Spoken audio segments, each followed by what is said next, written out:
Billy, anything you gained more from the Missouri film in terms of what you saw down the stretch? Or? Well, you know, it's really, really hard to say down the stretch because, you know, I think, you know, we were up by 13 with right around 11 minutes to go. There was, you know, a lot of missed free throws, you know, front ends of one-on-ones that hurt us, that we left basically 6 points out there potentially.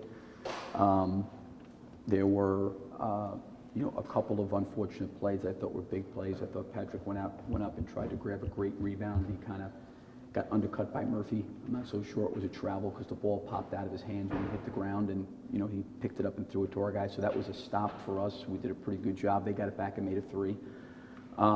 Defensively, we did have 3 breakdowns. I thought we needed to do a better job on Pressey. Twice, kind of coming down the lane.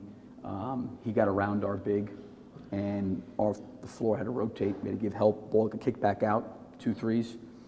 And then we had one where Mike Frazier, you know, kind of came a little bit too far off Jabari Brown, and you know, he knocked down one. So that stretch there, like probably right around the 7-minute mark on, they knocked down 3 threes, and we actually did a pretty good job, I thought, for most of the game guarding the 3-point line.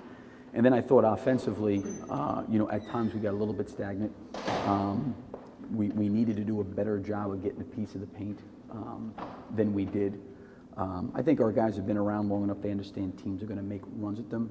But I don't think in the game it was one play, one guy. I think it was a combination of a lot of different things that we did not do well enough to win. Right now, Yighet is doing some light running, you know, which is a good sign. I think he's ahead of schedule from where, you know, we first thought it was going to be. The biggest thing is going to be right now for him is going to be once he starts getting back into the flow of running, of exercising, of doing non-contact stuff, what happens to his knee? You know, in terms of does it continue to swell again?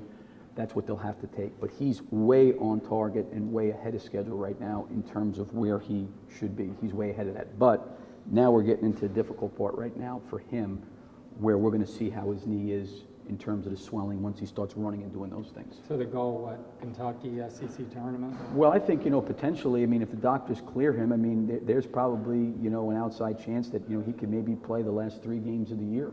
There's a possibility of that. I'm not saying it's a guarantee of that. A lot's going to depend on how he responds. He's moving quicker than I think what the doctors thought. I mean, it's going to be totally up to them. It could be, you know, the last 3 regular season games. It could be the last 2, last 1, maybe the SEC tournament. But there is a chance, an outside chance, that he could be back as, you know, as early as maybe the Vanderbilt game.